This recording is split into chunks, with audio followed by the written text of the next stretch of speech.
Next, we're going to learn how to draw and shade a cylinder.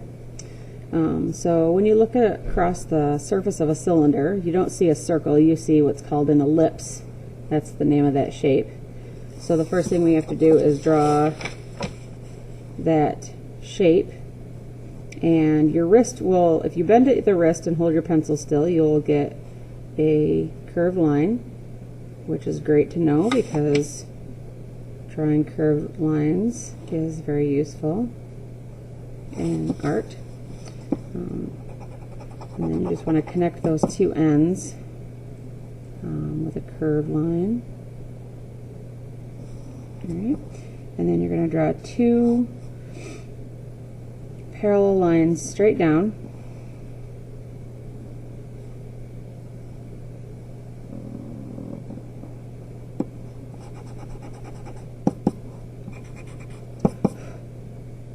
And notice how I'm drawing very lightly so that if I need to erase, I can erase. And then the bottom is going to be a curved line down, and it's going to be parallel with this top edge here. Okay, so those should be about the same curve. You don't want it to go way down, and you don't want it to go straight across. So we're going to shade this as if the light's coming from over here this time, which means this top surface is going to be similar to the cube. It's going to be kind of a medium to light. And holding your pencil back farther, like I'm doing here, will help you control your pressure more and get that light value in.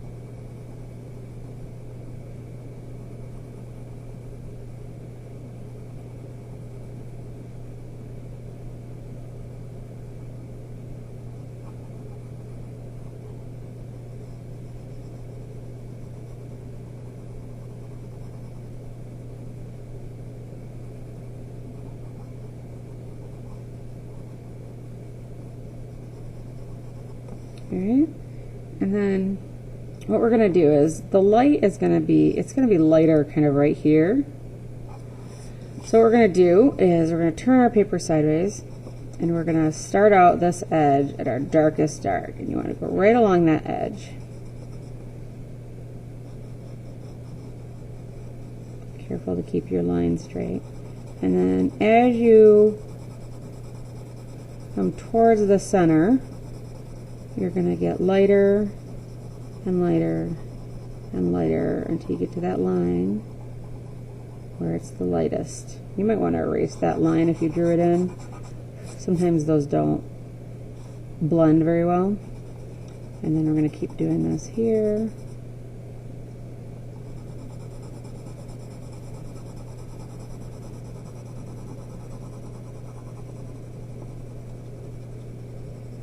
And make sure you're staying in your area. You don't want to blend into the top, onto the top surface.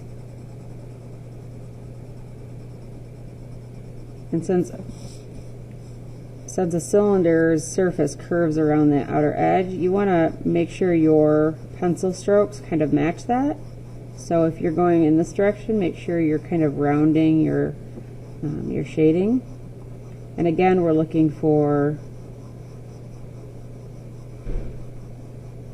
a value difference there.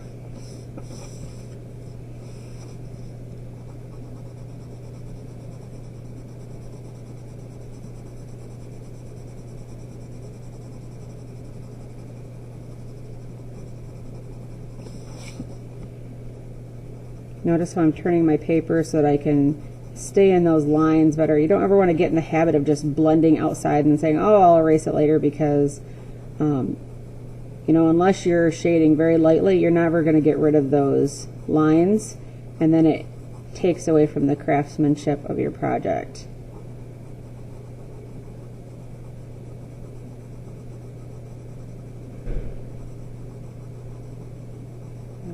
Really light here, and we're going to pull this dark value around just a little bit. So blending to nothing here. And then We're going to do a really shallow, short value scale around this edge. Just a little bit to give the sense of curve. Because when you look at something that's curving back, it does tend to appear a little shadowed. So we want to kind of add that in there.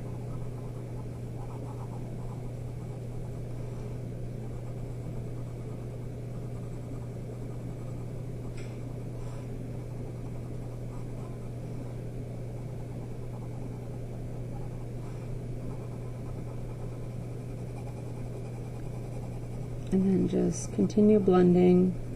You've got, like right here, I've got kind of a dark section, so I'm going to use my eraser to kind of lift that out. And make sure, see how I smudged right there, make sure that if you smudge, you erase, because you don't want to really have smudge marks all over the place, and you don't want to use your finger to blend. So there you have a cube. Or not a cube, I'm sorry, there you have a cylinder.